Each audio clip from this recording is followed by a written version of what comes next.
Bismillah. Assalamualaikum warahmatullahi wabarakatuh. Alhamdulillahi nahmaduhu wa nasta'inuhu wa nastaghfiruh wa na'udzu billahi min syururi anfusina wa min sayyiati a'malina. May yahdihillahu fala mudilla lahu wa may yudlil fala hadiya lahu. Asyhadu an la ilaha illallah wahdahu la syarika lahu wa asyhadu anna Muhammadan 'abduhu wa rasuluh.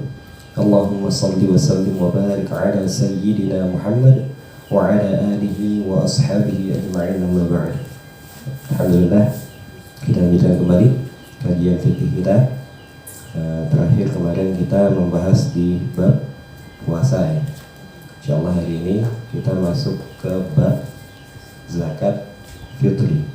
Belum saya kirim ya filenya ini.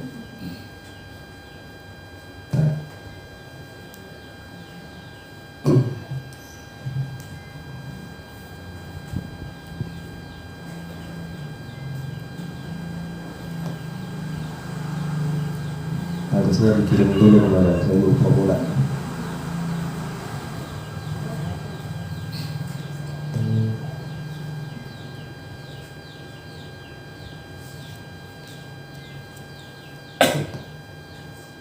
Nah itu.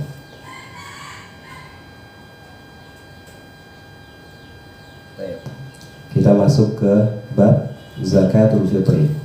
Suara saya jelas lah ya. Saya agak hilang suaranya, cuman mudah-mudahan masih jelas. Baik. Secara ringkas dulu, zakat itu secara hukum dalam syariat itu termasuk ke dalam ibadah mahdhah. Ibadah itu kan kemarin kita katakan ada ibadah mahdhah, ada ibadah mutlak, ada ibadah ghairu mahdhah. Ibadah yang ghairu mahdhah, ibadah mutlak, ini yang tidak ada ketentuan syarat atau rukun tertentu atau waktu-waktu tertentu. Sifatnya mutlak. Mau ditambah silakan, mau dikurangi silakan. Contohnya apa? Baca Quran. Nabi cuma perintahkan iqra'ul Quran, bacalah Quran. Fa innahu ya'ti yaumal qiyamah syafi'an li ashabi, atau kama qala Nabi sallallahu alaihi wasallam.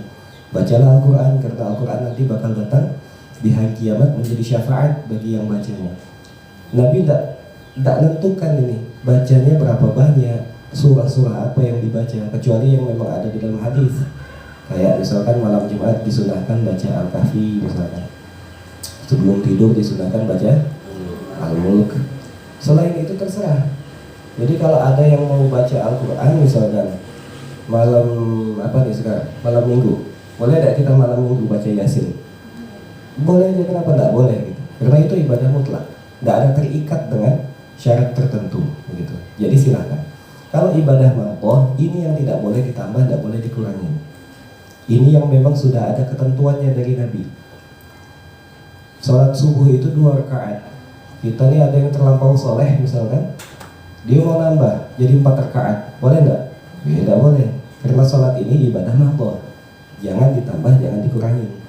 Kalau ibadah mahdhah ditambah, itulah yang dinamakan bid'ah dengan makna yang benar begitu. Jadi bid'ah itu terjadi kalau seandainya menyelisih syariat. Salah satunya ibadah mahdhah ditambah atau dikurangi. Nah, zakat itu terbagi menjadi 2. Ada zakat mal dan ada zakat badan. Jadi zakat itu terbagi 2. Zakat mal dan zakat badan. Zakat mal kemudian terbagi lagi jadi 6. Kita tahunya zakat mal itu cuma zakat mal kan. Selama ini disebut zakat mal begitu. Zakat mal itu terbagi menjadi 6. Zakat mal itu banyak lingkupnya, bukan cuma 1. 6 itu apa aja? Yang pertama zakat emas dan perak. Emas dan perak itu pernah di zaman dulu dijadikan alat tukar. Karena sekarang alat tukarnya itu jadi uang, maka berarti sekarang zakatnya zakat uang, kurang lebih begitu. Itu yang pertama. Yang kedua zakat tijarah. Yang ketiga zakat hewan ternak. Yang keempat zakat biji-bijian, hasil tani, hasil panen. Yang kelima zakat barang tambang. Yang keenam zakat harta karun. Kesemuanya punya syarat masing-masing dan ketentuan masing-masing. Ya kalau kita jelaskan tak cukup waktunya di sini. Cuman sedikit aja gambaran biar kita tidak salah kaprah. Terkadang, bukan terkadang, malah umumnya di masjid-masjid kita ini, kalau di bulan Ramadan kayak sekarang, panitianya menerima zakat fitri dan zakat mal. Dikatakan kan begitu. Yang jadi pertanyaan, kenapa zakat mal itu cuma diterima di bulan Ramadan? Yang dibayarkan di bulan Ramadan atau bulan Syawal itu cuma zakat fitri.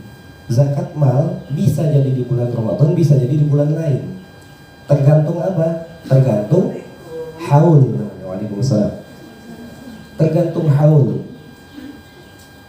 Jadi kalau seandainya ada orang yang hartanya itu di bawah nisab. Nisabnya itu 85 gram emas. 1 gram emas sekarang berapa ya harganya? 9 lebih. 1 lebih sudah sekarang. 1 juta 200-an. Anggaplah 1.200.000, anggaplah ya. Tentunya ini fluktuatif ya, tergantung harga emas. Dia ngikutnya ke harga emas. Nisabnya 85 gram. 85 kali 1.200.000 berarti 102 juta rupiah. Kalau ada orang yang punya harta kurang dari 102 juta, maka dia tidak wajib zakat mal. Itu. Ketika hartanya nyampe di 102, awal mula nyampe nisab, di situ mulai perhitungan haulnya. Kebetulan mungkin Ramadan, ya oke lah, anggaplah Ramadan, tanggal 15 Ramadan, tahu-tahu harta dia 110 juta, yang awalnya 100 juta, dikasih orang duit 10 juta, jadi 110, nyentuh ke nisab. Wajib langsung dikeluarkan? Belum. Ini harta harus tahan dulu selama 1 tahun. Kalau selama 1 tahun nisab enggak kurang dari nisab, maka dia baru wajib keluarkan zakatnya 2,5%. Jadi haulnya beda-beda. Jadi ada orang yang mungkin nyampe nisabnya itu di bulan Muharram, ada yang nyampe nisabnya di bulan Rajab gitu. Jadi tidak bisa dipukul rata sama semua. Kebanyakan kita kan sama semua. Gimana ya? Ada pilihan. Allah a'lam. Gimana itu yang mesti dipahami? Jadi beda perhitungan antara zakat mal itu masing-masingnya. Nah, yang insya Allah kita bahas di sini zakat badan. Kalau zakat mal tadi dibagi jadi 6, zakat badan ini 1, yaitu zakat fitri. Sumaitu bidzalika li'annaha tajibu 'inda fitrin nas min shaumi Ramadan. Kenapa dinamakan zakat fitri? Fitri itu artinya apa? Itu artinya apa? Idul Fitri artinya apa? Idul Fitri.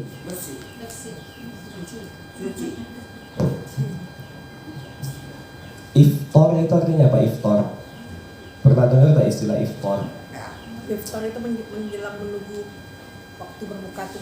Iftar itu berbukanya. Nah, wa'ala rizkika aftar tuh. Dan dengan rezekimu ya Allah kami berbuka. Idul Fitri itu bukan hari raya suci, bukan hari kembali suci.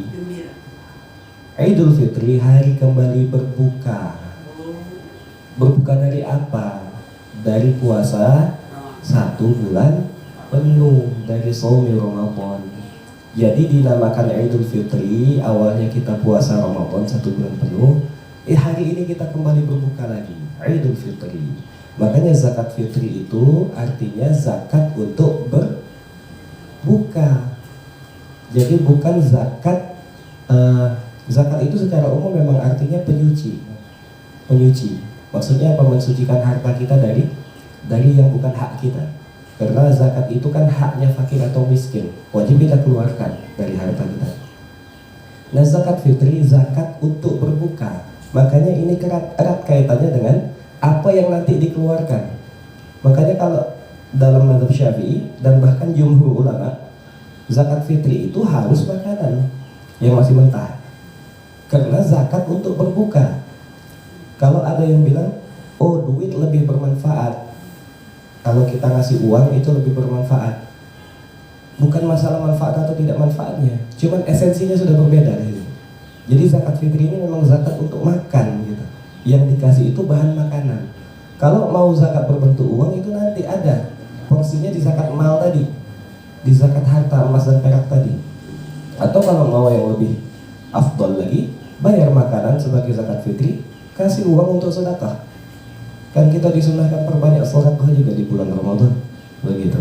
Jadi dinamakan zakat fitri itu li'annaha tajibu 'inda fitrin nas, karena dia diwajibkan ketika manusia berbuka min shaumi Ramadan, dari bulan Ramadan, begitu.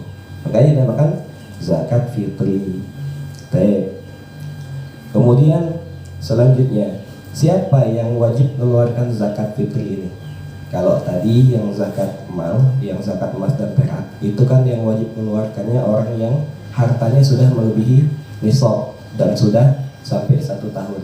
Kalau zakat fitri itu lebih mengerucut lagi. Jadi hampir semua selain yang memang berkebutuhan, bahkan nanti yang menerima zakat pun bisa jadi wajib juga zakat. Hampir semua bisa kena kewajiban zakat fitri. Siapa? Yang pertama, dia menemui sebagian dari bulan Ramadan dan sebagian dari bulan Syawal. Maksudnya gimana? Kalau dia cuma bertemu dengan bulan Ramadan, tidak bertemu dengan bulan Syawal, maka dia tidak wajib zakat. Contohnya, orang yang meninggal dunia di bulan Ramadan, berarti dia tidak ketemu dengan Syawalnya, tidak sempat ketemu dengan Syawal.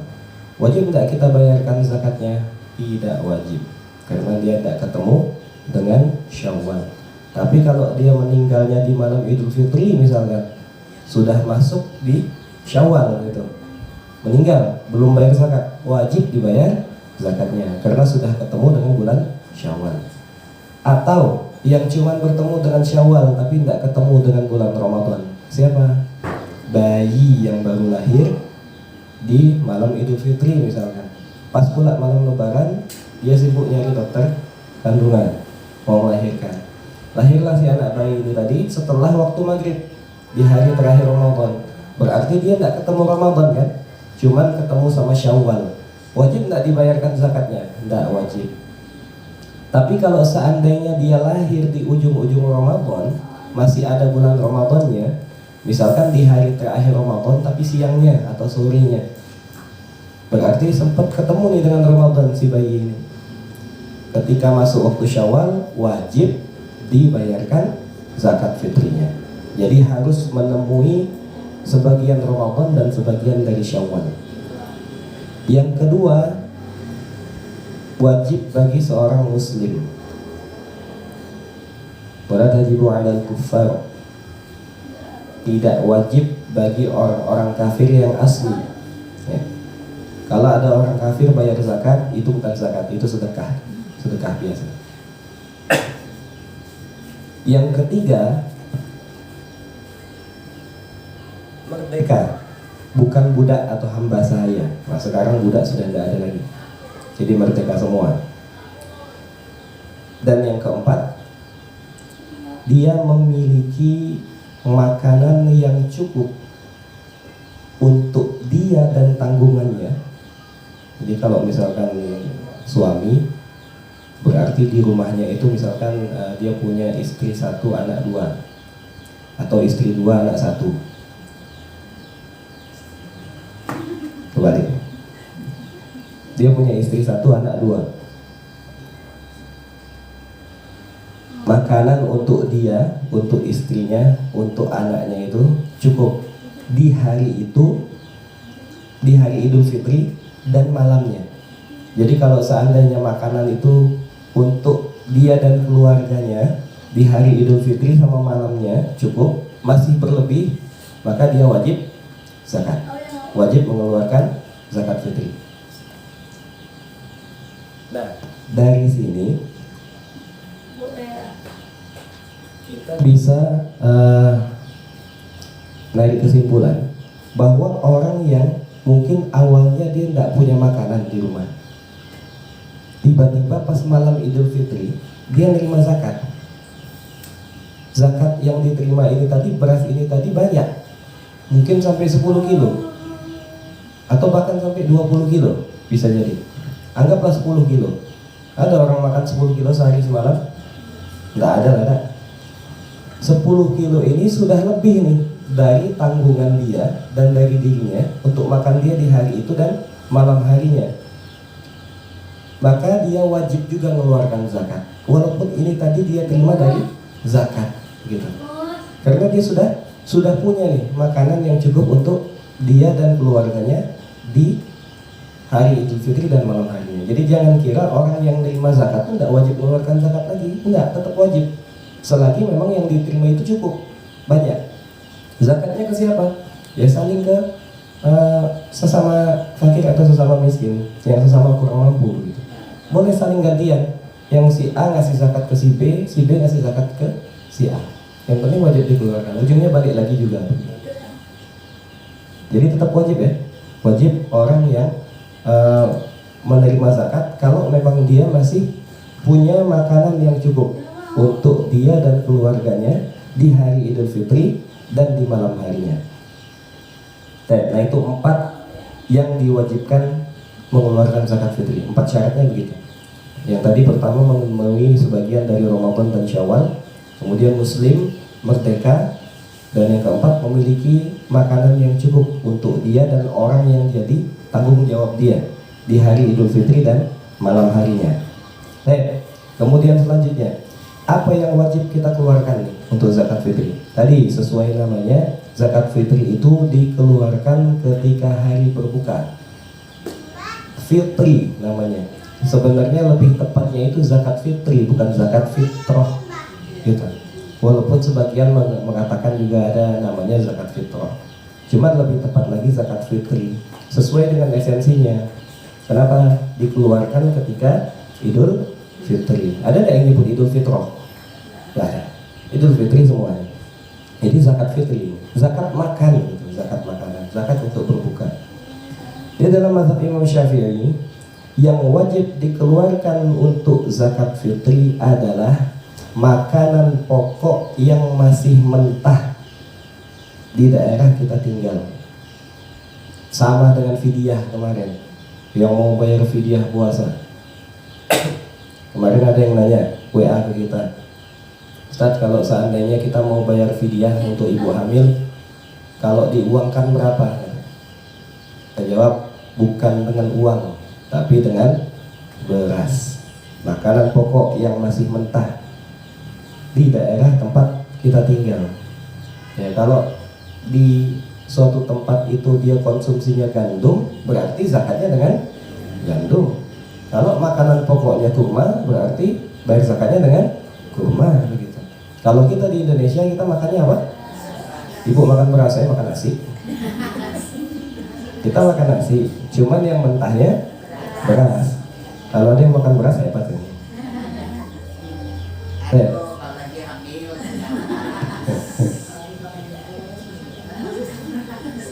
Jadi kalau di Indonesia makanan pokok yang mentah yang kita konsumsi beras, maka kita zakatnya dengan beras.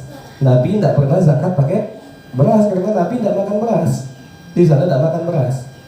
Cuma ulama mengkiaskan, tidak secepat itu. Apakah zakat pakai beras bid'ah? Karena tidak pernah dilakukan Nabi. Ya memang di zaman Nabi, di wilayah Nabi dan para sahabat makannya bukan beras. Tidak mungkin zakatnya pakai beras. Tidak pernah Nabi zakat pakai beras anggur. Tidak ada beras anggur di sana. Jadi zakatnya itu sesuaikan dengan tempat masing-masing. Makanan pokok. Makanya kembalikan ke esensi namanya tadi. Kembali, makanan pokok di daerah tempat kita tinggal. Dikeluarkan dengan takaran sebanyak 1 sok. 1 sok itu setara dengan 4 mud. 1 mud itu 1 raupan tangannya Nabi Sallallahu Alaihi Wasallam. Ini 1 mud. Nabi itu kalau wudhu pakai air 1 mud di dalam riwayat. Hemat ya. Kalau mandi wajib 3 mud airnya. Hemat kan? Kalau paham cara wudhu bisa, paham cara mandi wajib bisa, cara membasuhnya. Kita mandi wajib berapa ember habis? Wudhu berapa gayung? Baik. 1 mud itu ulama berbeda pendapat dalam konversinya. Karena kan mud itu sama kayak kita beli minyak 1 liter misalnya. Liter itu kan hitungan volume, bukan hitungan berat. Mud ini sama, hitungan volume, karena ukuran takaran begini, bukan berat. Maka ulama beda-beda, ada beda pendapat mengenai konversinya berapa. Cuman pendapat yang mu'tamad, yang lebih dikukuhkan dalam mazhab kita Imam Syafi'i, 1 mud itu kurang lebih 670 gram. 670 dikali 4 berapa? 670 dikali 4 2,680 atau 2,7 kilo. Makanya kalau seandainya ada, kita nggak tahu ya, sekarang selebaran MUI itu bukan sekarang, dari tahun ke tahun selebaran MUI Jambi itu tidak sesuai dengan apa yang kita pelajari dalam mazhab Syafi'i, dan guru kita pun menolak itu. Ya, mungkin ada yang ngikut, ya itu tanggung jawab mereka lah, bagaimana mereka berijtihad. Karena kitab-kitab yang dijadikan referensi pun tidak ditunjukkan di situ, di halaman berapa, ibarah yang mana gitu. Dan banyak kitab yang diambil itu kitab dari ulama kontemporer yang keluar dari mazhab Syafi'i. Jadi mungkin kalau seandainya nanti ada yang kita jelaskan di sini, nanti mungkin ada ibu-ibu yang lihat selebaran MUI kok beda begitu. Ya itu kembali ke diri masing-masing, mau ikut siapa ya, kita tidak pernah maksa orang untuk mengikut. Cuman beginilah yang di dalam mazhab Syafi'i ketentuannya begitu. Baik. Jadi kalau mau lebih aman, ambil ukurannya dibulatkan aja. Jadi 1 mud itu 700 gram atau 7 ons. Lebih gampang kita ngitungnya. Kali 4 berarti 2,8 kilo. Itu yang lebih aman. Jadi kalau ada pendapat yang mengatakan 2,5 kilo, dari dulu kita tahunya 2,5 kilo kan, itu kurang aman. Karena pendapat yang lebih dikukuhkan itu 670 gram 1 mudnya. Nah, bagusnya di 2,8 minimal. Kalau mau lebih bagus lagi 3 kilo bulatkan, sudahlah sedekah sedikit, lebih dikit tak apa-apa. Boleh lebih, boleh, yang nggak boleh itu kurang. Yang kita lebihkan cuma 2 ons kok, gitu, sedikit ya. Cuman supaya kita tahu yang wajibnya itu 2,8 gitu. Atau 2,7 masih oke lah. Kalau ada yang mengatakan 2,7, tapi 2,5 kurang. Baiknya ditambah. Jadi beras 2,8 kilo atau 3 kilo. Dalam mazhab Syafi'i tidak sah mengeluarkan zakat dalam bentuk uang. Bukan tidak afdol, tidak sah. Dan 3 mazhab lain mengatakan juga tidak sah. Yang mengatakan sah itu cuma 1 mazhab, mazhabnya Imam Abu Hanifah, Hanafiyah. Jadi jumhur ulama itu mengatakan tidak sah zakat fitri pakai uang. Kalau ada 4 dokter, 4 dokter, kita berobat ke 4-empatnya, kita sakit. 3 ini ngasih obat yang sama mereknya, yang 1 beda. Yang mana yang kira-kira kita turutin? Yang 3 lebih kuat kan? Ini dokter ini bilang ini, dokter ini bilang ini, dokter ini bilang ini. Kok yang ini lain dewek begitu. Walaupun kita tidak mendiskreditkan keilmuannya. Dalam hal ini Imam Abu Hanifah orang yang sangat berilmu, alim. Kita tidak boleh juga mengatakan bahwa oh ini mutlak salah. Enggak, itu hasil ijtihad beliau. Cuman ketika ada 3 ulama mazhab juga yang mengatakan tidak sah, maka lebih aman kita mengikuti pendapat yang mengatakan tidak sah. Karena kalau kita zakatnya dengan beras, dengan makanan pokok, tidak ada 1 ulama pun yang mengatakan tidak sah. Imam Abu Hanifah itu mengatakan boleh, tapi bukan berarti dianjurkan dengan uang. Enggak, tapi boleh begitu. Ulama yang lain mengatakan tidak boleh, tidak sah. Nah, jadi kalau kita zakatnya dengan beras, semua sepakat sah. Tapi kalau dengan uang, hanya 1 yang membolehkan dari mazhab yang 4. 3 lain mengatakan tidak boleh. Maka lebih aman kalau kita mau zakatnya dengan beras. Ya, nanti bakal datang caranya, Bu. Nah, seandainya ada yang masih ngotot juga, oke, dengan uang, tapi dia bayar dengan uang ngikutin ukuran soknya Imam Syafi'i. Nah, ini namanya talfik. Ukuran soknya Imam Abu Hanifah beda. Satu soknya Imam Syafi'i itu tadi 2,8 kilo, satu soknya Imam Abu Hanifah 3,8 kilo. 3,8. Kalau Ya ada perbedaan, sama lah kayak Imam Syafi'i tadi. kalau Syafi'i tetap 2,8. Tapi saya tahu saya kena urus zakat di sini. Oh iya. Jadi beberapa tahun ini setahu saya kalau Syafi'i itu tetap 2,8. 2,8, bukan 2,5 ya? Ya. Oke. Terus kalau yang Hanifah itu sekarang ini yang buat sekarang 3,2. Yang kita dapat sumbernya 3,8. Mungkin ada perbedaan pendapat juga. Intinya lebih tinggi. Dan satu lagi yang kita dapat dari guru kita, bahwa di dalam mazhab Imam Abu Hanifah itu pilihan dari komoditasnya sudah ditentukan. Jadi bukan dengan beras, tapi dipilih antara kurma, anggur kering atau kismis, dan gandum. Jadi kalau mau mengeluarkan zakat dengan uang, keluarkanlah zakat dengan 3,8 kilo gandum, atau 3,8 kilo kurma, atau 3,8 kilo kismis dengan harga itu, bukan 3,8 kilo beras gitu. Jadi 3,1 kilo gandum berapa sekarang? Macam-macam. Nah, intinya begitu. Ada kulihal, kalau mau lebih aman dan tidak repot, ya sudah sesuaikan dengan esensi zakatnya, bayarkan dengan beras. Kalau mau ngasih uang, kasihlah, tidak masalah. Cuman diniatkan sedekah, begitu. Karena hakikat asalnya zakat fitri itu memang zakat untuk makan, jadi bahan makanan. Kemudian selanjutnya, kapan nih waktu kita untuk mengeluarkan zakat fitri? Terbagi menjadi 5. Yang pertama, waktu wajib. Waktu wajib ini seseorang yang diwajibkan mengeluarkan zakat kapan? Ketika malam Idul Fitri. Waktu wajib ini bukan masalah afdhaliyahnya ya, tapi ini menunjukkan kapan seseorang itu baru diwajibkan bayar zakat. Seandainya dia bayar zakatnya sebelum Idul Fitri, di pertengahan Ramadan dia sudah bayar, sudah ngasih zakat. Kemudian sebelum Syawal, qadarullah misalnya meninggal, maka yang dikeluarkannya tadi bukan dihukumi zakat, tapi sedekah biasa jadinya, karena dia nggak ketemu dengan Syawal, belum masuk waktu wajib.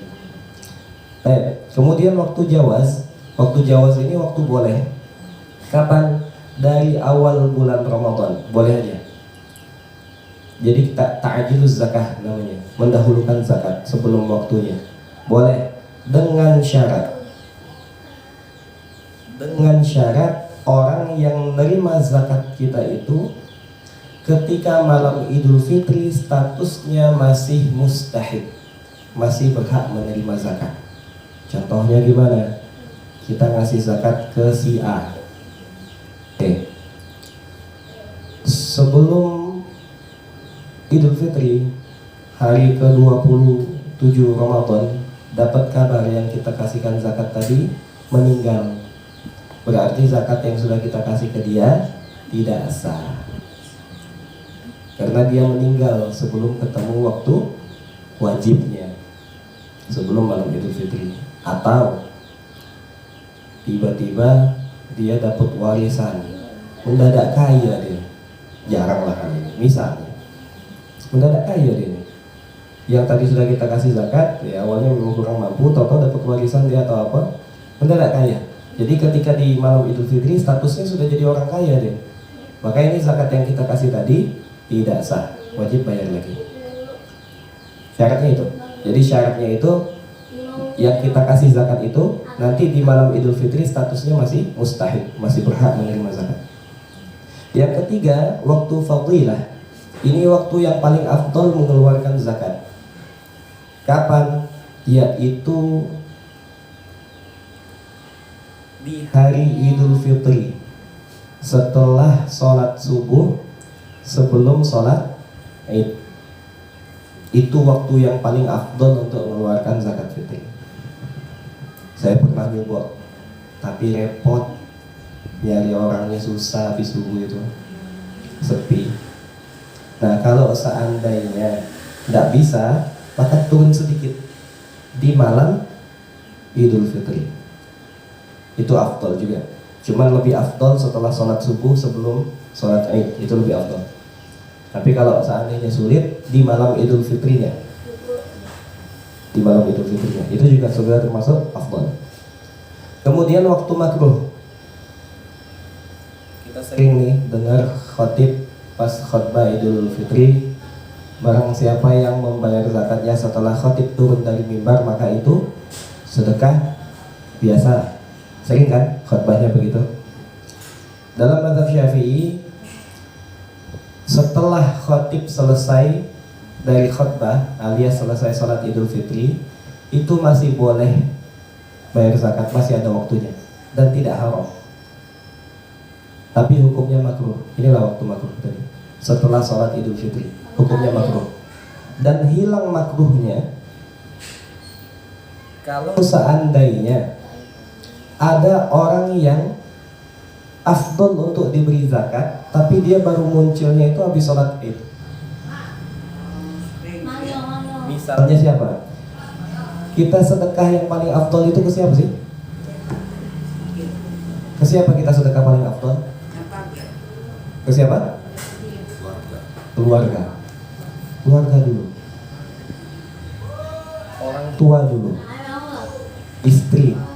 Itu paling afdol untuk kita kasih sedekah. Setelah itu keluarga dekat, paman, keponakan, siapa yang membutuhkan. Jadi kalau ada keluarga kita yang lebih membutuhkan, jangan lihat keluar dulu, tengok keluarga dulu. Mereka lebih membutuhkan dan mereka dekat dengan kita.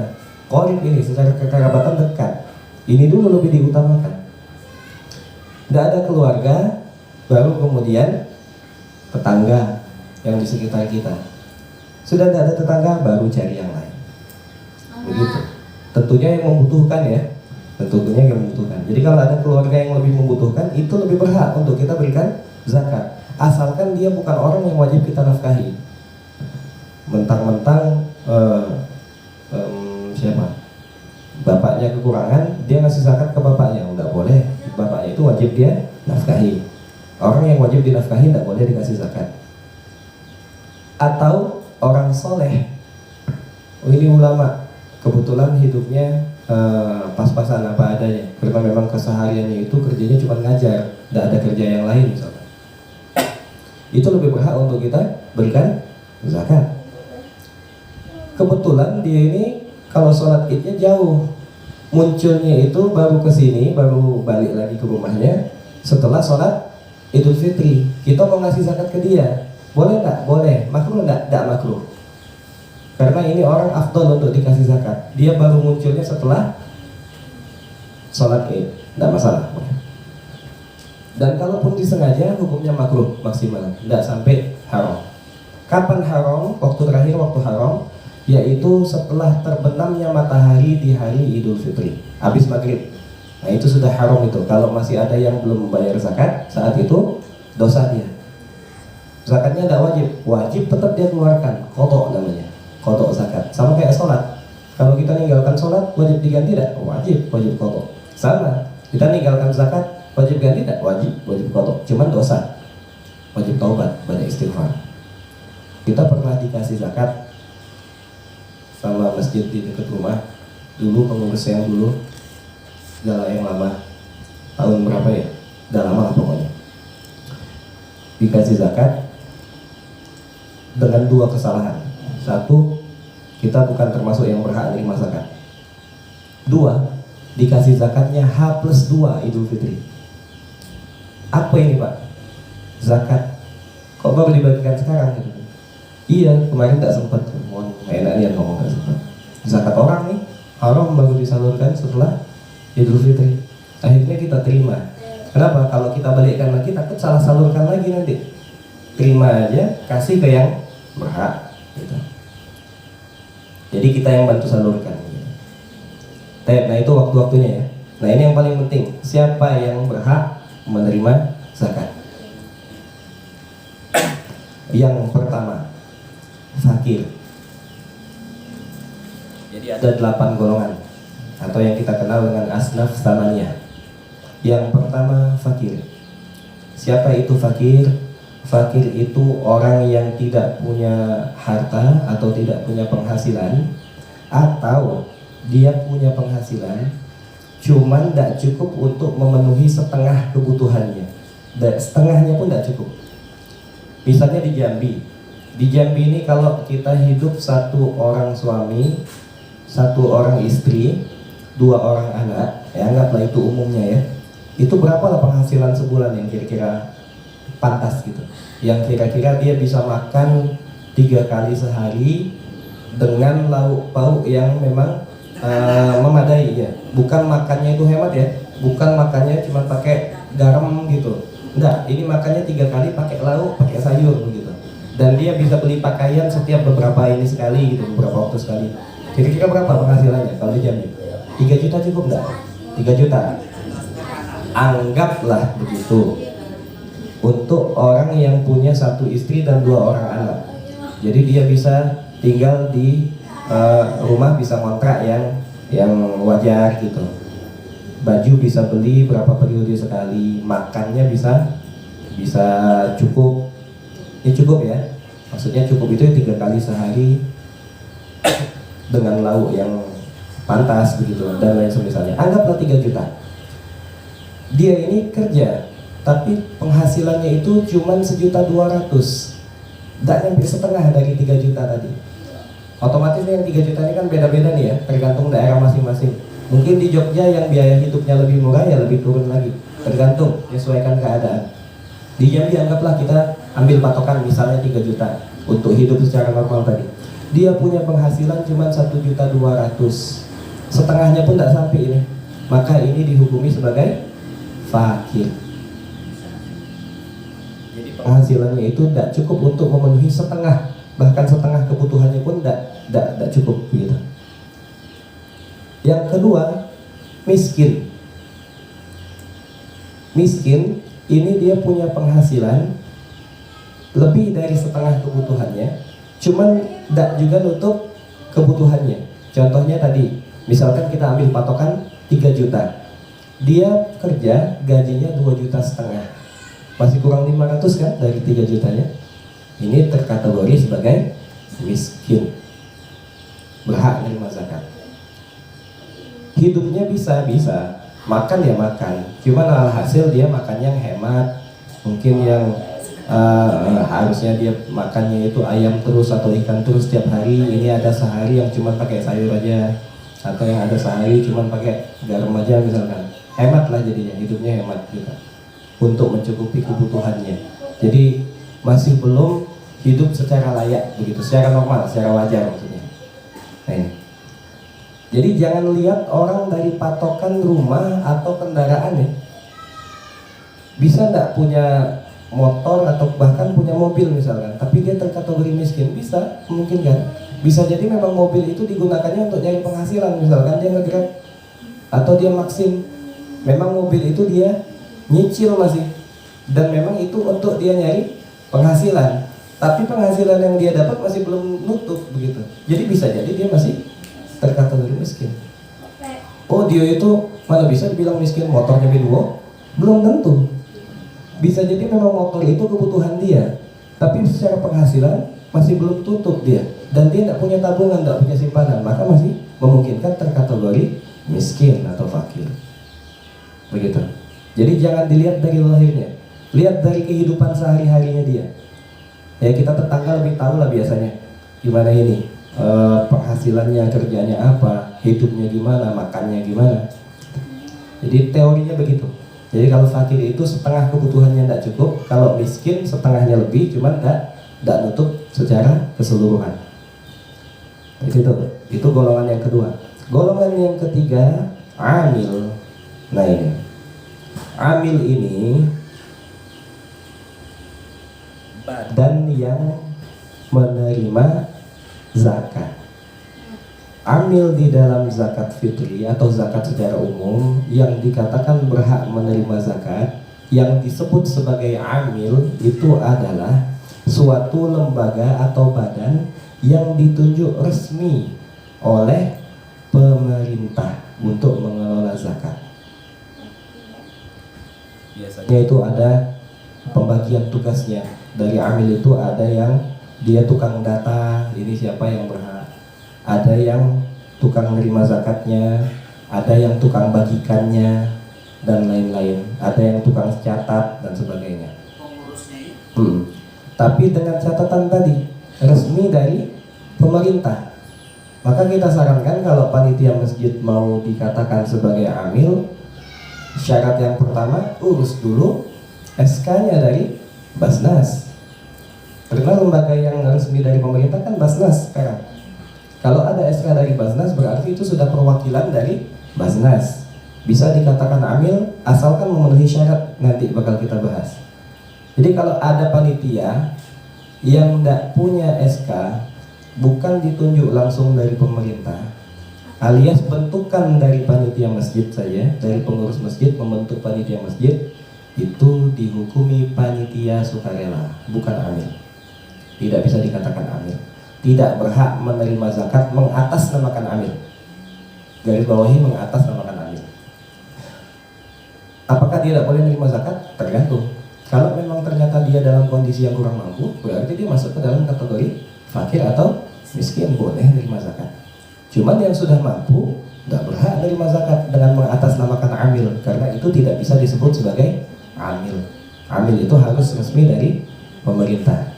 Kalau panitia di masjid itu Pak Ustadz, itu sebenarnya sudah disahkan di saya nggak tahu ya sampai ke Pebazis atau enggak ya kemarin pengesahannya ya. Tapi yang jelas sebelum ini, sebelum di bekerja biasanya itu kita nyerahin nama-nama dulu ke kantor lurah, kecamatan, kemudian nanti suruh surat SK namanya.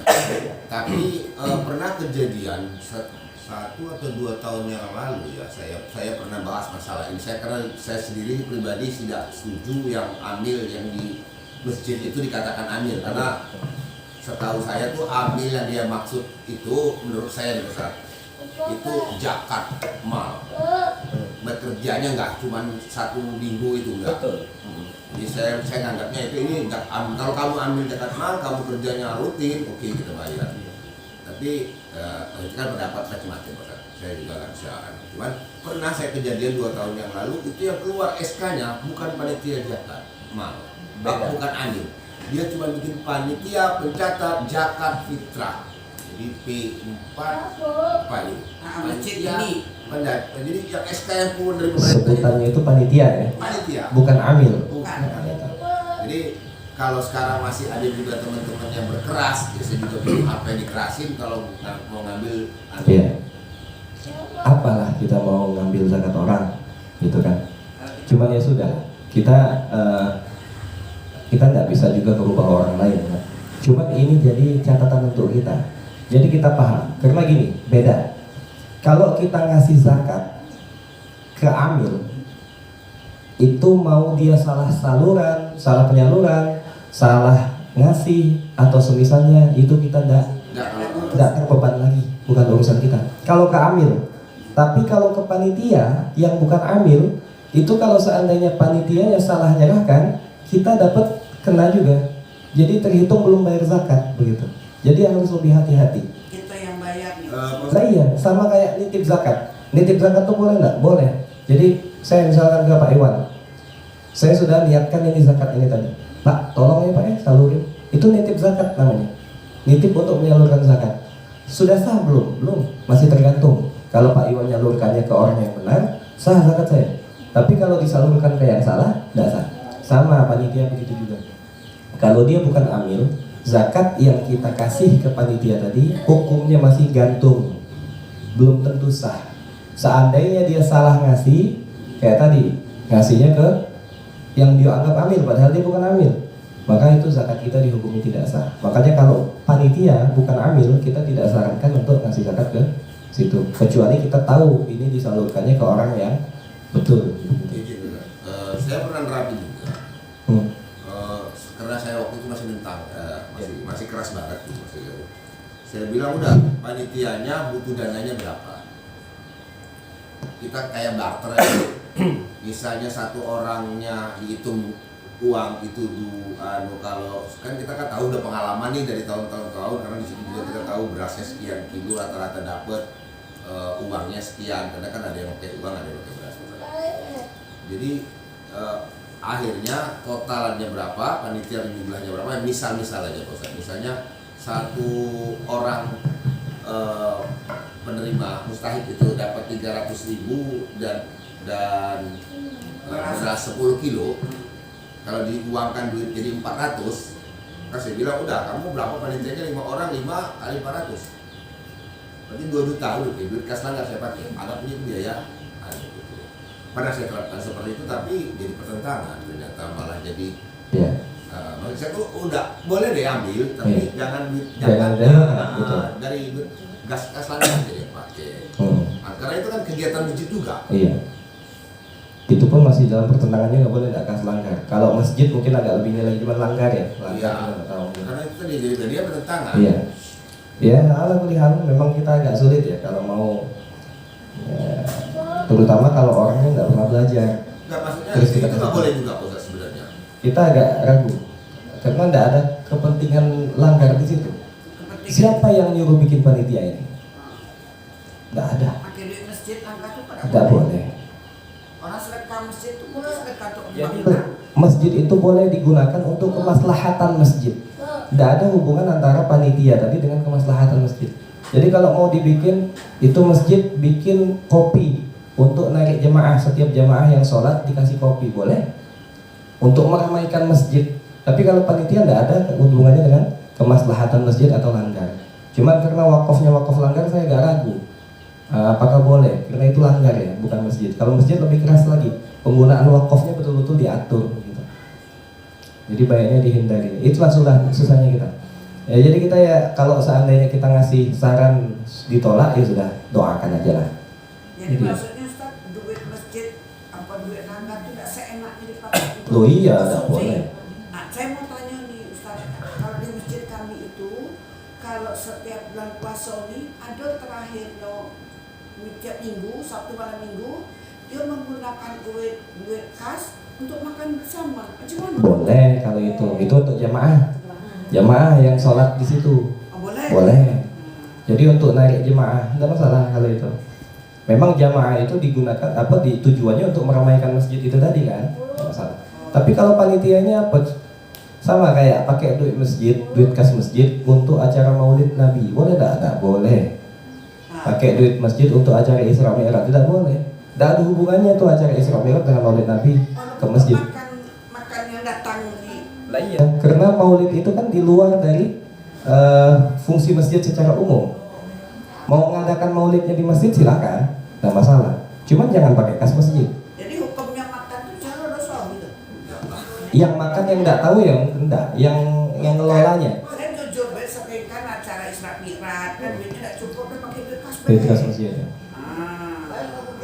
Kalau tahu baiknya dihindari. Kalau tahu, ya kalau tidak tahu ya tidak dosa. Kalau tidak tahu, itu ya. Jadi memang agak sulit kalau kita mau ngasih tahu ke orang, apalagi yang maaf mungkin belum Allah gerakkan hatinya untuk belajar, untuk betul-betul nyari tahu gimana sih yang betul gitu kan. Cuman ini cukup jadi wati-wati kita. Jadi kita tahu nih, kita mau berbuat apa nih, bayarnya ke siapa. Nah, ambil itu ada syarat tambahan lagi. Ada syarat tambahan lagi. Yang pertama, dia muslim. Kedua, merdeka. Tiga, mukallaf, balik dan berakal. Ini syarat umum lah ya. Merdeka, muslim, merdeka, mukallaf. Kemudian laki-laki, adil, bukan orang yang fasik. Ada orang yang kawinnya minum-minum, disuruh jadi amil. Itu tidak bisa, tidak memenuhi syarat. Nah, yang keenam ini yang agak berat. Dia harus faqih, harus tahu, harus paham secara rinci hukum tentang zakat. Agak sulit kita temui ini. Kemudian tidak tuli dan tidak buta, dan bukan dari keturunan Bani Hashim atau Bani Muttalib. Satu lagi, tidak mendapat gaji dari pemerintah. Jadi kalau yang kerja di Basnas itu dapat gaji, berhak tidak dia nerima zakat? Tidak berhak, karena dia sudah dapat gaji. Gitu. Yang tidak dapat gaji, itulah boleh diambil gajinya dari zakat. Seberapa banyak? Sesuai dengan gaji bayaran yang umum untuk pekerjaan dia. Kira-kira kalau orang sensus ngedata itu gajinya berapa lah normalnya, segitulah dia berhak nerima zakat. Jadi diatur sedemikian rupa. Ala kulihal yang dikatakan sama Pak Iwan tadi, memang tergambarnya kita itu yang disebut sebagai amil itu yang memang yang kerjanya tahunan, yang memang dia mendata zakat mal. Ini siapa nih yang berhak nerima? Siapa yang ini? Siapa yang wajib bayar? Begitu. Yang nanti zakat mal itu dikumpulkan. Karena tujuan zakat itu kan mengentas kemiskinan.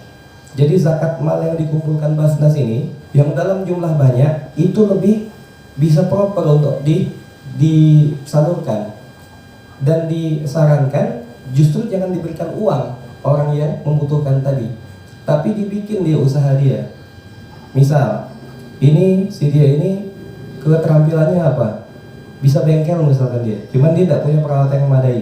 Belikan peralatan dia untuk bisa buka bengkel. Yang satu keterampilan dia dijahit, belikan mesin jahit supaya dia bisa usaha begitu. Jadi bukan dikasih duit mentah yang sekali habis begitu. Dibukakan usaha. Dibuka kuncinya. Iya. Dan ini bisa dilakukan kalau zakatnya itu dalam jumlah banyak. Kalau perorangan ya agak sulit. Gitu.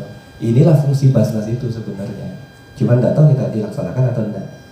Kalau melihat, jadi agak sulit kalau kita bisa mengatakan panitia masjid itu sebagai amil. Jadi kalau kita bayar zakatnya ke masjid, masih gantung tuh hukumnya tuh. Bisa sah, bisa enggak, tergantung penyalurannya benar atau tidak. Golongan yang keempat yang berhak menerima zakat, mu'allafa qulubuhum, orang yang baru masuk Islam, yang imannya itu masih agak goyang, masih belum terlalu kuat. Jadi bukan yang mu'alaf 4 tahun masih dikasih zakat. Nah, dia mu'alaf 4 tahun ya sudah kuat lah dia dalam Islamnya. Ini yang baru masuk Islam, mu'allafa qulubuhum. Atau orang yang baru masuk Islam, imannya itu kuat, tapi dia ini termasuk orang yang ditokohkan di kalangan dia yang masih non muslim. Jadi kalau kita ngasih zakat ke dia, diharapkan itu bisa menarik antusias orang-orang yang ngikutin dia, yang mandang dia. Ini ya, mu'allafah qulubuhum.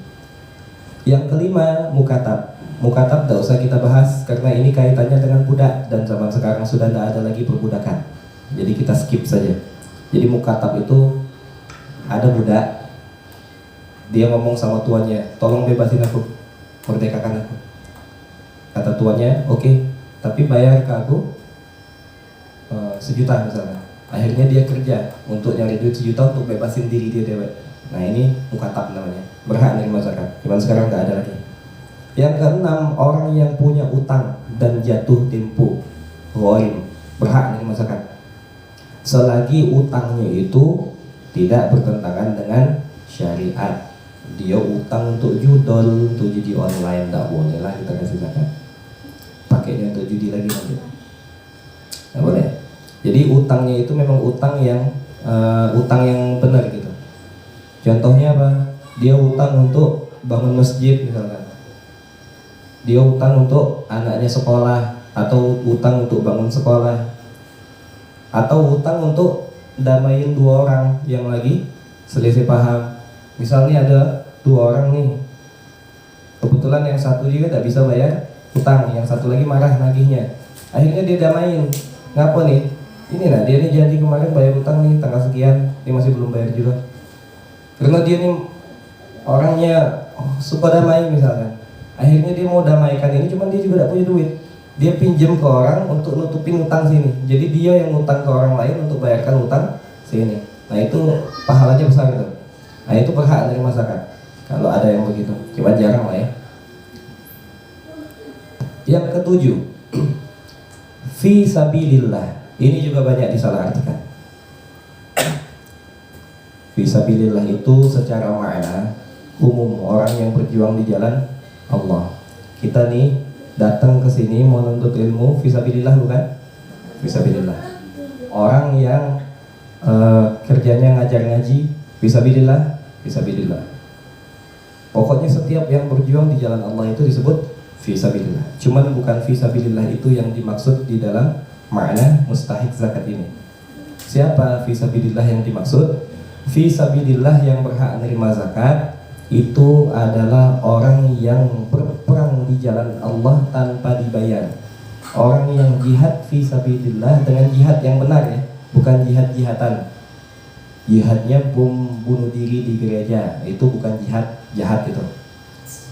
Salah itu, salah guru. Teroris. Jihadnya jihad yang benar. Siapa? Tuh mujahidin di Palestina tuh. Dan tidak dibayar misalkan, sukarela dia. Itu boleh, dia berhak menerima zakat. Kita kasih ke istrinya, kasih ke anaknya, boleh. Angkat senjata dengan jihad yang benar di jalan Allah, itulah yang disebut fisabilillah dan tidak dibayar. Baik.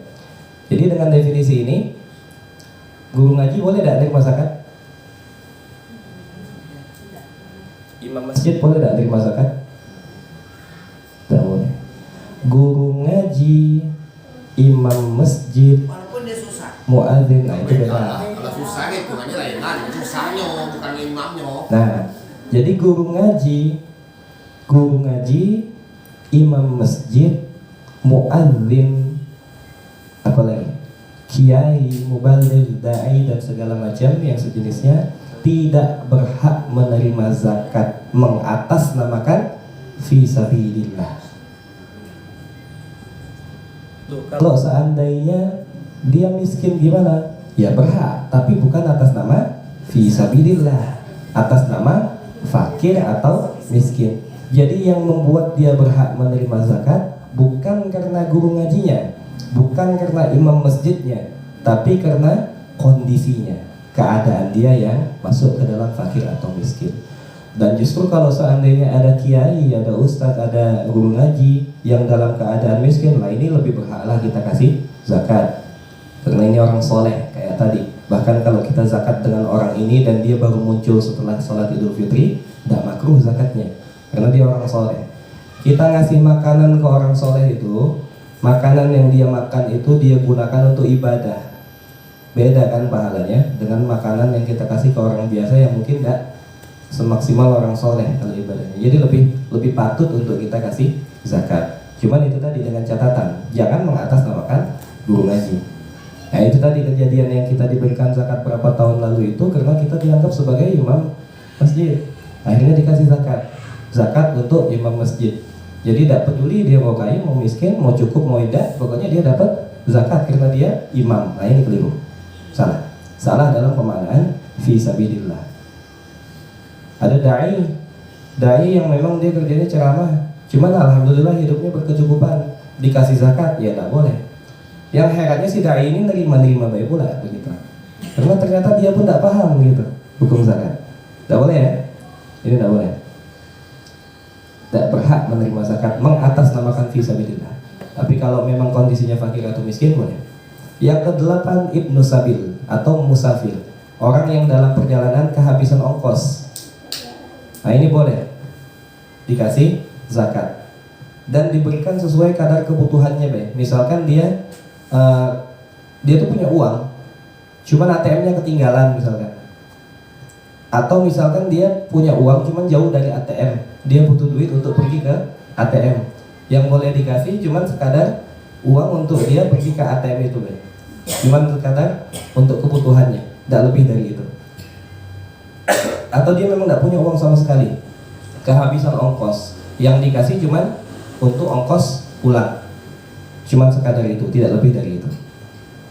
Nah ini ya 8 golongan yang berhak menerima zakat. Jadi yang paling sering kita temuin itu sekarang ya cuman golongan 1 dan 2, fakir atau miskin. Dan ini pun sudah banyak sebenarnya di sekitar kita, cuman kita kadang kurang peka gitu. Baik, kemudian selanjutnya, nah ini cara mengeluarkan zakat fitri. Kalau caranya itu cuma 2. Yang pertama niat, yang kedua disalurkan ke yang berhak. Sudah, segampang itu. Kapan waktu niat? Sama dengan waktu niat umumnya ketika awal mula ibadah. Kapan awal mulanya ini? ketika kita sudah pisahkan itu berasnya. Jadi kita ambil timbangan, ambil kantong plastik, timbang beras 3 kilo. Sudah ditimbang, ketika berasnya itu sudah ditimbang 3 kilo, di situ kita niatkan dalam hati aja, ini zakat fitri untuk diriku tahun ini. Udah tinggal kasih. Kasihnya wajib harus pakai akad enggak? Saya terima zakat fitri, enggak ada wajib, kecuali kalau mau nikah. Mau nikahin anaknya misalkan, boleh pakai akad. Dan wajib kasih, Be. Nih Pak, sama zakat mal juga begitu. Setelah kita pisahkan uangnya, yang wajib niatkan ini zakat mal yang wajib untukku tahun ini, dalam hati aja. Atau dengan bahasa lain boleh, yang penting bahasanya kurang lebih begitu.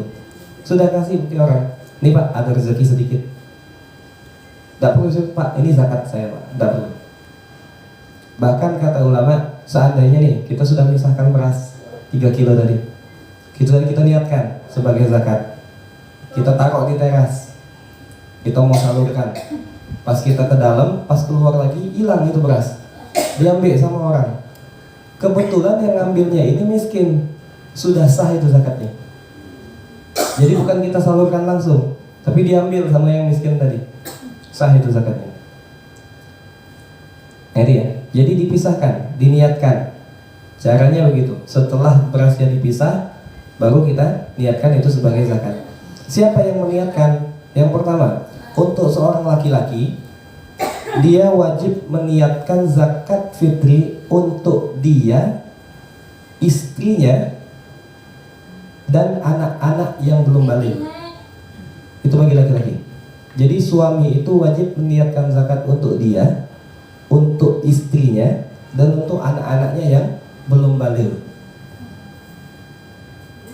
Istri gimana niatnya? Istri tidak bisa niat zakat sendiri, yang meniatkan suami. Kalau suaminya miskin misalnya, istrinya yang kerja, ya, zaman emansipasi wanita ya. Istrinya yang kaya, suaminya miskin, wajib tak istrinya bayar zakat? Tak wajib. Kalau seandainya suaminya ini bukan termasuk orang yang diwajibkan zakat fitri, cuman ya pelit lah begitu kan. Boleh tak istri zakat ke suami? Suami zakat ke istri boleh? Boleh? Boleh? Tak boleh. Karena kan istri wajib dinafkahi. Istri ke zakat ke suami wajib, boleh tak? Boleh. Karena kan suami tak wajib istri nafkahi. Suami tak wajib dinafkahi sama istri. Istri yang wajib dinafkahi sama suami. Makanya di harta suami itu ada hak istri. Ada hak istri. Di harta istri tidak ada hak suami sedikit pun. Kurang enak apa wanita tuh? Coba. Kurang enak apa jadi begitu? Diam di rumah, sholat 5 waktu, puasa Ramadan, bayar zakat kalau wajib, jaga kemaluan, masuk surga dari pintu manapun yang dikehendaki. Jadi kalau istri kerja, tidak ada hak suami di situ. Tapi kalau harta suami ada hak istri di situ. Ada yang wajib dinafkahi. Jadi kalau istri mau bayar zakat ke suami, nah bang, kasihan kau nih, kasih zakat lah. Nah, malu tapi boleh. Seandainya mau, cuma jarang lah yang terjadi. Tapi ini kita bicara masalah hukum ya. Jadi kalau istri itu diniatkan zakatnya sama suami. Nah seandainya suaminya tidak mampu, ya biasanya jarang lah. Biasanya kalau untuk zakat ada lah. Seandainya tidak mampu, gimana jadinya? Baiknya si istri belikan berasnya, kasih berasnya ke suami, suruh suami yang niatkan. Nih, niatkanlah zakat untuk kita sama anak-anak kita. Gitu ya. Jadi istri diniatkan sama suami, anak yang belum balik juga diniatkan sama ayahnya. Jadi suami itu niatkan untuk dia, istrinya, anak-anaknya. Yang sudah balik anaknya tidak bisa dibayarkan atau diniatkan sama orang tua. Jadi anak yang sudah balik itu wajib meniatkan sendiri, kecuali mewakilkan niatnya. Itu pun harus dengan sirah. Ayah, tolong untuk zakat tahun ini, ayah wakilkan niat saya dan penyalurannya, boleh. Tapi kalau tidak ada izin, tidak ada perwakilan seperti itu, tidak boleh. Tiba-tiba anaknya tidak tahu menahu, si bapaknya ngomong, zakat untuk kamu sudah bapak bayar. Itu tidak sah tanpa sepengetahuan anaknya. Kenapa? Karena anaknya sudah balik. anaknya mesti niat sendiri. Walaupun anaknya belum kerja. Walaupun anaknya belum kerja. Jadi kalau misalnya anak kita belum kerja terus masih sekolah dia udah balik nih. Ya. Jadi nanti gimana pas pembayaran itu? Sama tadi.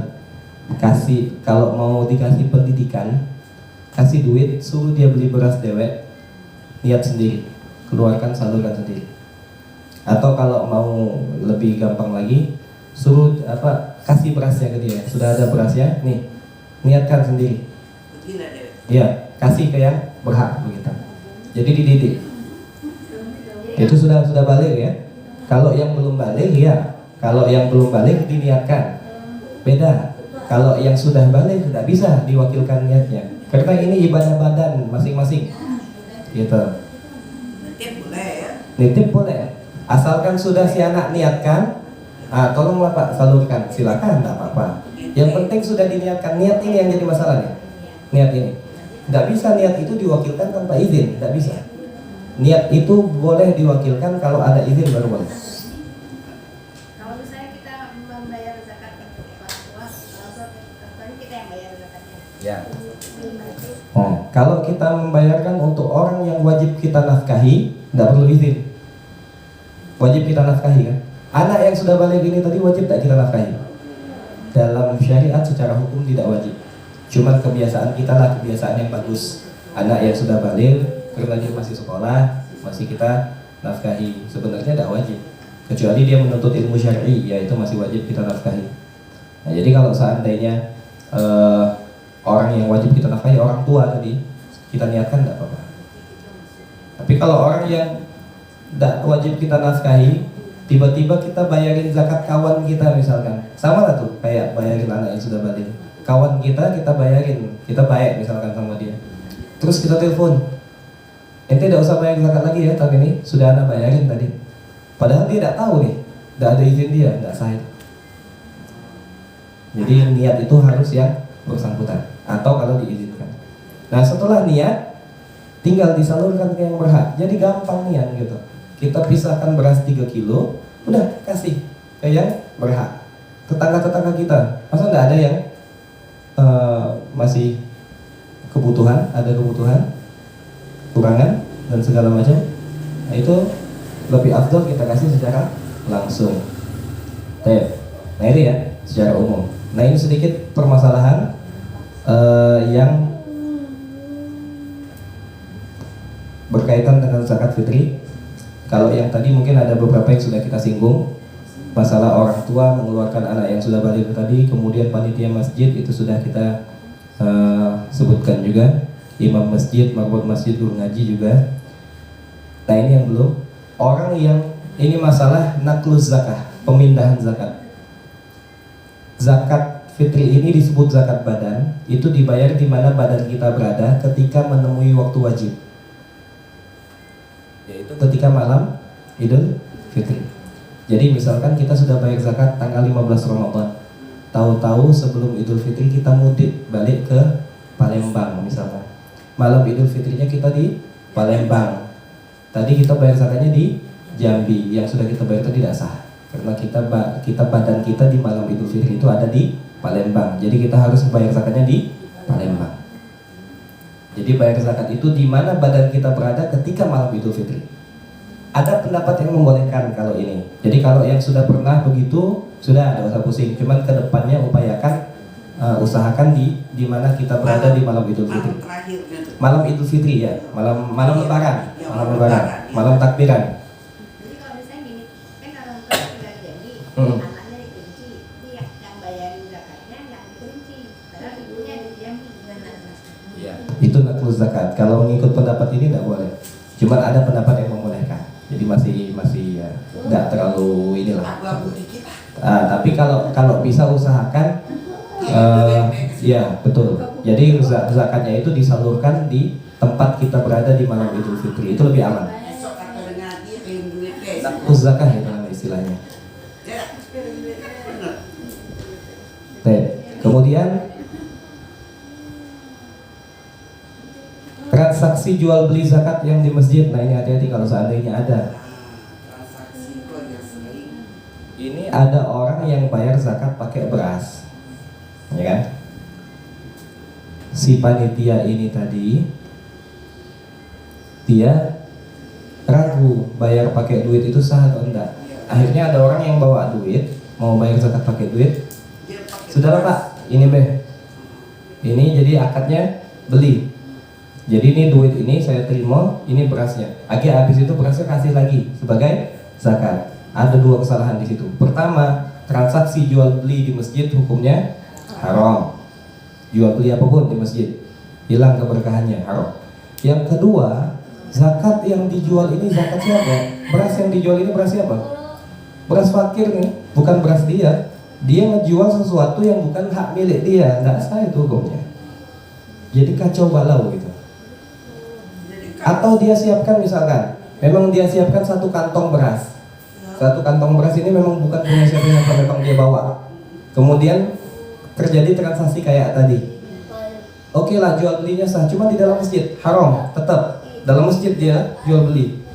Oke, setelah ini tadi dibeli, kemudian dikasih sebagai zakat, ini hak siapa? Hak fakir sudah.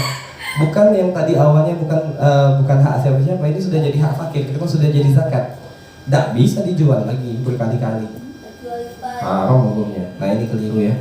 Jadi beras orang dijual gitu. Kalau mau zakat pakai duit baik. Pakai Tapi duit baik. ada dalilnya masih. Kalau itu Nah, yang tuh jual beli ini kacau. dalil. Kalau ini lebih kacau lagi, lebih parah. Kamu ini kan Manja ada. berapa zakat kami makan beras ini, kami beli beras tuh sekilo sekian, misalnya 3.000. Iya. Jadi kalau 3.000, 3 kilo 9.000. Nah itu bayar boleh nggak Ustaz itu?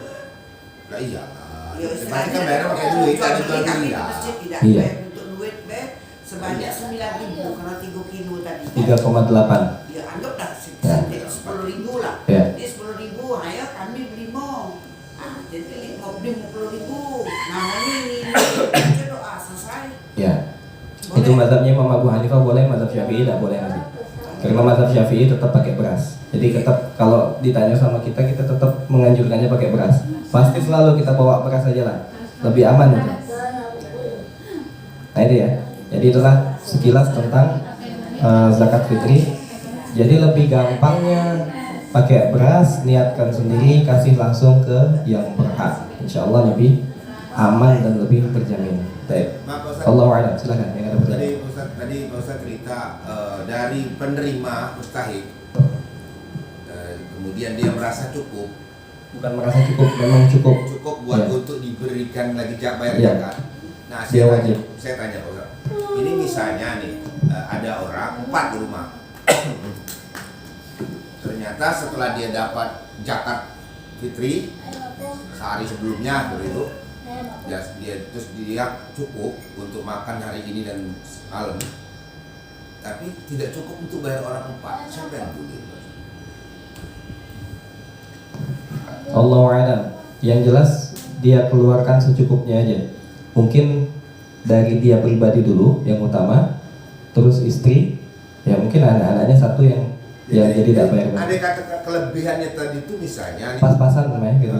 Kelebihannya tidak sampai untuk bayar 4 maksudnya. sebenarnya seperti itu, atau mungkin satu pun nggak sampai, dia mau bayar bisa. Oh bisa, tidak wajib kalau begitu. Jadi wajib itu ketika dia punya kelebihan yang cukup untuk bayar zakat setelah dikurangin yang kebutuhan dia di hari Idul Fitri atau dan malam hari Idul Fitrinya itu. Karena kan tadi kalau gitu berarti kan mereka bisa cuma bisa 2 atau 3. Tentu ada salah satu yang tidak terbayar. Iya, tidak masalah.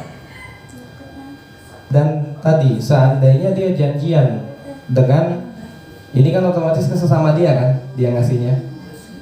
Yang misalkan yang lain ada juga yang seperti itu, wajib begitu kan, wajib mengeluarkan lagi. Jadi dia ngasih zakat ke si B nya ngasih zakat si A. Ujungnya kan balik lagi. Nah ini bisa di 2 kali tidak masalah. Jadi gini, zakat itu tadi kita katakan kalau yang di masjid itu kan ketika diterima itu haknya fakir kan atau miskin, cuman belum disalurkan, tidak boleh dijual. Ketika beras ini sudah sampai ke tangan yang berhak nerima, boleh nggak dia jual? Boleh lah. Karena itu sudah hak dia. Jadi itu sudah tidak masalah, kalau dia mau berkali-kali pun tidak masalah, karena itu memang sudah jadi hak milik dia. Tidak masalah, bisa ngakalinya dengan begitu. Ada yang lain? selama ini Ustaz, kalau nak ke masjid tuh ribet mak beras, jujur dan ribet tak. Jadi dibayarlah berbentuk duit kami selama ini. Berapa tahun? Biasanya gini kalau pengurus masjid itu, ibu biasa makan beras apa bu? Kalau beras sanggup belinya sekian, Iya. kalau beras ini sekian. Kami ngambil insya Allah. Jadi dia kan ada aturannya. Awak susah tuh kata Ustaz tadi bantu beras. Gak ada jual beli dah itu gak ada kata masuk jual beli Iya, enggak. sudah. Cuman gini tentuin, kalau kita makan beras yang kelas 1 ya, zakat fitrahnya walaupun pakai beras ya kelas 1 juga, jangan pakai kelas 3 gitu loh maksudnya. Tidak, Ibu. bentuk duit Ya. bayar tuh Iya, Ibu. kelas 1 juga. Ibu udah ada keluarga yang masih butuh, yang agak mungkin hidupnya masih pas-pasan? Ada tak? Allah wali saya tidak pernah ngomong saya. Nenek ngomong kayak gitu be. Kami biasanya taruh di masjid lah. Tapi karena saya ini sekarang kan yang nak ke masjid itu kan tidak ada laki-laki lah di rumah saya tuh. Ya. Untuk duit be kami kasih itu. Sekarang kan dari segi tadi, kalau masjid itu masih berbentuk panitia atau amil, panitia kan, itu sudah diragukan. Jadi kalau saya pribadi nyarankan langsung kasih ke yang berhak. Kalau saya dari tahun ke tahun itu biasanya ke keluarga istri. Jadi malam lebaran pergi kami ke rumahnya, silaturahmi, bawa beras 1 karung. 1 karung itu kan 20 kilo atau 10 kilo. Kalau saya dulu masih bertiga kan, saya, istri, anak 1, yang kecil ini kan belum lahir. Itu beras yang 10 kilo, itu kan sudah lebih. 1 orangnya kan 3 kilo, nah, kali 3 kan 9 kilo. 10 kilo langsung saya niatkan ini zakat untuk aku, untuk istriku, untuk anakku. Sudah, bawa beras 10 kilo pergi ke rumah keluarga istri, kasih, selesai. Kalau mau tambah sedekah, tambahkan begitu. Itu lebih afdal dan lebih terjamin saya. Penerima mustahik tadi itu harus tahu nggak Pak Ustadz bahwa Enggak. ini zakat? Enggak, Enggak mesti kan? enggak mesti. Jadi tidak perlu kita bilang-bilang. Makanya tadi Mesti kan? kita sudah cukup niatkan. Setelah kita niatkan tinggal dikasih, selesai. Makso, masa diam-diam 3 kali udah. Iya. Pasti tidak diomongin.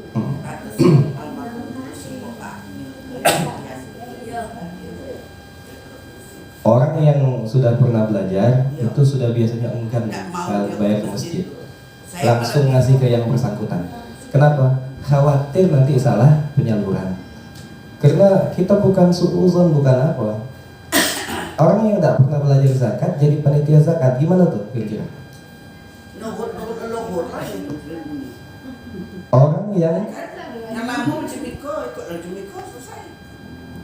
Orang yang ibaratnya itu tidak pernah masak gitu, suruh masak gitu kan, jadi kacau. Tidak pernah. Tidak pernah mau, karena itu kan gara-gara berdebat masalah. Tidak pernah apa? Amil. Tidak pernah kenapa? Tidak pernah mau ikut jadi panitia zakat gara-gara Oh, Bapak. berdebat masalah. Pak Iwan. Ya, karena masalah tadi Amil masih dapat. Bapak saya tidak mau. Payah. Ikutnya dari dulu sudah. Susah. Dari zaman dulu banget. Sejauh ini masjid yang mau nerima saran ya, yang kalau saya lihat itu yang memang saya ngajar di situ, itu baru didengar gitu. Tapi kalau kita ndak ini, pernah saya cuma ngasih, karena susah kan kalau kita mau jelaskan panjang lebar. Akhirnya ini PDF yang tadi saya kirim itu saya print, yang saya kasih ke panitianya. Cuman kayaknya saya lihat masih juga ada yang salah penyalurannya. Sudah, gimana caranya? Makanya kita jadi was-was, kita mau ngasih zakat ke mereka, cuman mereka nggak tahu cara ngelola zakat yang benar. Makanya lebih sudahlah, lebih aman, kita sudah kasih sendiri ke yang berhak. Gampang kok, tinggal niat sudah kasih, selesai. Tidak sulit. Ada yang lain? Jadi kalau misalnya kita bayar zakat itu sebaiknya itu malam itu. Ya. Kalau mau sebelum boleh, cuman sebaiknya ya. Lebih baik lagi habis sholat subuh, sebelum sholat id. Jadi balik sholat subuh, cuman susah ya, takut lupa. Semua balik dari situ langsung ke mall. Malam Idul Fitri lah. Saya sebelum nikah dulu itu setelah sholat subuh, sebelum nikah. Cuma memang repot memang, nyarinya susah. Nah, berbeda kata Ustaz tadi kepada Nakbil, ada muka Ustaz. Iya. Enak lah. Nah kalau semenjak sudah nikah ini kan kita sulit ya, pertimbangannya banyak. Akhirnya malam Idul Fitri. Jadi malam Idul Fitri. Dan kawan-kawan yang dia agak-agak ragu juga, itu kadang nanya tuh, malam ini bayar zakat enggak? Saya mau ikut gitu. Jadi sama-sama kami pergi. Jadi lebih afdol sama keluarga. Jadi kalau keluarga kita masih ada yang lebih membutuhkan, itu lebih afdol untuk kita kasih zakat. Itu kalau dengan keluarga kita sendiri, kriterianya apa yang besar? Termasuk yang 8 ini ya? Iya. Salah satu yang termasuk yang 8 dan bukan yang wajib kita nafkahi. Jadi kalau om, tante, apa keponakan, sepupu apa segala macam itu boleh. Kalau masuk ke salah satu dari 8 itu. Ya intinya kalau sekarang mah tinggal yang nomor 1 nomor 2 itulah, antara fakir atau miskin ya. Orang yang nomor 6 tadi kan itu orang yang punya utang sudah jadi kredit. Iya. Dia utangnya itu untuk keperluan yang halal, bukan untuk utang yang haram, bukan utang untuk konsumtif. Dia utang cicilan, cuman utangnya itu untuk beli iPhone misalkan. Nah, itu kan enggak ada pula kebutuhan ya. Jadi enggak berhak. Jadi utangnya itu memang utang yang memang untuk kebutuhan. Dan saat itu sudah jatuh tempo, sudah ditagih. Itu berhak dari masyarakat. Boleh. Sakit. Ada yang lain?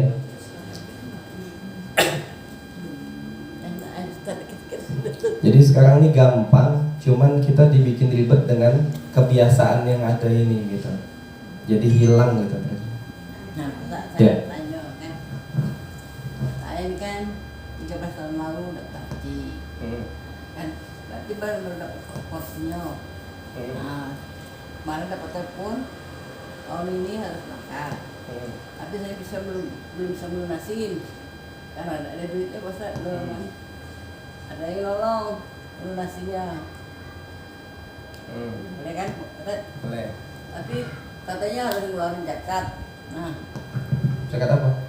zakat mau haji itu harus dikeluarin zakat. Dia nak pergi haji itu kan duitnya dibayar 5 juta, kalau dia 50 dah 50 juta. Ya. Dia ini masih ragu dia 50 juta ini dia mengeluarkan duit zakat pribadi Tidak. lagi dah. Enggak. Tidak ada wajib zakat. Jadi kayak tadi zakat mal itu dia harus bertahan di atas nisab selama 1 tahun. Jadi 102 juta tadi kan kalau kita hitung. Jadi anggaplah 100 juta ya. Jadi duit dia itu stabil di atas 100 juta terus selama setahun tidak berkurang-kurang. Kalau seandainya di pertengahan tahun di bulan Rajab dia pakai bahkan untuk cuman beli konsumtif lah, beli baju misalkan, atau beli mobil dia misalkan, DP mobil dia, berkurang hartanya dari nisab. Wajib tidak zakat? Tidak wajib lagi, karena hartanya sudah berkurang. Makanya zakat profesi itu jadi tanda tanya kita tuh. Dari mana tuh zakat gaji langsung dikeluarkan zakat? 1, belum sampai 1 tahun. 2, belum dikurangi kebutuhan. Orang yang gajinya 10 juta, anaknya ada 7, itu lebih susah daripada orang yang gajinya 5 juta, anaknya 1. Kebutuhannya lebih banyak, tidak bisa dipukul rata. Oh ini gajinya 10 juta, wajib zakat. Belum tentu, kebutuhan dia kurangin dulu. Islam tuh tidak pernah zalim, syariat tuh tidak pernah zalim. Dia masih punya kebutuhan, disuruh bayar zakat, dia tidak boleh. Kurangin dulu kebutuhan yang wajibnya. Sudah ada makanya ada hawalnya itu sudah bertahan selama 1 tahun, makanya baru diwajibkan zakat saat itu. Kalau ini apalagi ini sudah dipakai untuk bayar haji ya, tidak wajib. Sudah dibayar tuh duit tuh, sudah bukan harta kita lagi. Gitu. Terus kalau berhaji misalnya ini kita bayarnya awal haji kan 25 juta dulu nih, udah ada panggilan. Nah, pas panggilan itu duitnya nggak ada tuh Pak Ustadz. Nah kita harus wajib lunasin. Ya. Boleh nggak orang yang berhaji ini ngutang dulu sama orang? Boleh. Boleh. Kalau mampu bayar. Iya, dengan keyakinan mampu bayar. Boleh nggak kita utang mau beli mobil? Boleh kan? Utang mau beli rumah? Boleh. Kalau utang mau beli mobil boleh, utang mau beli rumah boleh, masa utang untuk ibadah tidak boleh. Jadi boleh, asalkan yakin atau kita ada usaha untuk membayar. Tapi kalau misalnya ngutangnya pemaksaan. Nggak boleh. Karena riba nggak boleh. Tapi kalau yang kredit Ustaz, Kredit itu bisa jadi riba, bisa jadi halal. Saya jual HP ini, kalau mau beli cash 1 juta, kalau mau beli kredit 1,5. Halal nggak? Halal. Itu beda di harga. Harga cash 1 juta silakan bayar langsung. Kalau mau kredit 1,5, cicilan misalkan 3 bulan, sebulannya 500.000. Halal itu, tidak ada tambahan. Dengan catatan dalam Al-Quran ayat tentang riba itu Allah katakan wa in kana dzu usratin fanadhiratun ila maisarah. Kalau seandainya orang yang kita utangin itu dalam keadaan sulit, yang dia tidak mampu bayar, maka wajib kita tangguhkan, wajib kita kasih penangguhan utang sampai dia mampu bayar. Tidak boleh kita maksa lagi. Konsekuensinya begitu. Di bank bisa tidak begitu? Malah bisa. Denda. Nah, yang jadi riba itu apa? Ini harganya 1.500.000, cicilan 3 bulan, bunga 2%. Jadi yang kita bayar bukan 1.500 lagi, lebih dari 1.500 karena ada bunga tadi, itu riba. Jadi tidak sesuai dengan akad awal. kalau ditunda membayar Kurban. Hah? Tanyalah kurban. Ini, orang yang berhaji ini wajib tak kurban waktu Idul Adha? dam. Kurban itu tidak pernah jadi wajib. Tidak pernah jadi Orang wajib. yang lagi berhaji. Kurban itu memang tidak wajib hukumnya. Kurban kan hukumnya sunnah, sunnah muakkad. Jadi tidak ada wajib. Dan yang berhaji tidak disunnahkan kurban. Jadi yang kurban yang di Dam tuh. kalau melakukan pelanggaran, kalau tidak melakukan pelanggaran tidak ada wajib dam. Kalau dam ya wajib. Kalau iya, dam itu denda. Waktu saya pergi haji dulu, saya ingat-ingat lupa nih Ustaz. Kami haji Matuk ya. Tamattu. Nah, jadi kalau haji ini tidak ada bedam. Kalau haji ini bayar. Awak kau tadi apa kata kabulah menurut lah. Tidak. Nah itu kan kalau kita Kan itu melakukan ini kesalahan kan Jerman itu tahun 2018 ya. Ya. Jadi kami disuruhlah beli rame-rame Ustaz. Nah kan ini. Jadi saya sama suami saya bilang gini, ya kita kumpul itu, ngapo kita berdam, karena kita haji ini kita dimatuk itulah namanya kan. Tapi kok lah bayar kalau-kalaunya. Saya mak nih, astagfirullahaladzim bukan sujon. Kalau kita tidak nengok belum tentu apa kambing itu tuh dipotong, dia kan potong pasing nggak tempar. Namun itu tidak disebutnya, ini kami nunggu lah rame-rame. Nah itu saya nak nanya Ustaz, apa itu wajib bagi orang haji itu? Jadi gini, di dalam bab haji dan umroh itu ada namanya muharramatul ihram. Muharramatul ihram itu hal-hal yang diharamkan ketika kita sudah niat ihram, baik itu haji atau umroh. Yang kalau itu kita langgar, itu kena dam. Contohnya apa? Pakai parfum, nutup kepala bagi laki-laki, nutup wajah bagi wanita, pakai pakaian yang berjahit dan semisalnya. Nah, cuman damnya itu beda-beda. Ada yang cuman kebanyakan sedekah 3 sok gandum dikasih ke 6 orang fakir atau miskin, nggak sampai nyembelih. Yang nyembelih itu biasanya bunuh binatang gitu. Atau ada yang mendahulukan umroh dari haji di musim haji misalkan. Itu panjang pembahasannya. Cuman jarang lah kalau disuruh dam. Jadi dam itu denda. Kalau ada pelanggaran, kalau tidak ada pelanggaran tak wajib dam. Tidak ada urusan dengan dam. Nggak perlu diwajibkan dam. Anggapnya kemarin sedekah. Ya sudahlah, anggap sedekah aja. Kita kan tidak tahu waktu Iya. itu kaget ke situ ingat tuh orang tak ada sering bagi orang tidak menjelaskan. Ya, ada kesalahan. Ada yang lain? Minta-minta. Saya rasa sudah Ustaz orang mengajinya. Paham lah ya? Tidak tahan. Gampang lah zakat itu. Jadi kalau mau simple, kalau mau gampang, pisahkan beras, niatkan, sudah kasih ke yang beras, selesai. Boleh tak bergabung niatnya dalam satu karung itu? Kalau seandainya beda-beda yang meniatkan, ya tidak bisa. Jadi misalkan Rumah boleh. kalau satu keluarga, satu orang yang niatkan, suami niatkan untuk semua, boleh, tak masalah. Cuman nih ada 2 orang nih, saya sama kawan misalkan, bergabung bertiga. Tahu-tahu ada satu karung beras, yang mana yang porsi niat saya, yang mana porsi niat dia, kan tidak bisa kita pisahkan. Nah ini baiknya dipisahkan masing-masing. Tapi kalau satu suami meniatkan untuk satu keluarga semua, dia yang meniatkan sendiri, boleh, tidak masalah. Satu karung itu dia niatkan langsung. Ini zakat untuk aku, untuk istriku, untuk anakku, si fulan gitu. Selesai. Udah tinggal kasih. Jadi upayakan dengan beras. Kalau mau ngasih uang ya dalam bentuk sodako. Apalah sekali setahun kita berbanyak ibadah. Cukup? Baik, itulah. Alhamdulillah, mudah-mudahan bisa diamalkan. Kita tutup dengan doa kafaratul majelis. Subhanakallahumma wa bihamdik, asyhadu an la ilaha illa anta, astaghfiruka wa atubu ilaik. Wassalamualaikum warahmatullahi wabarakatuh.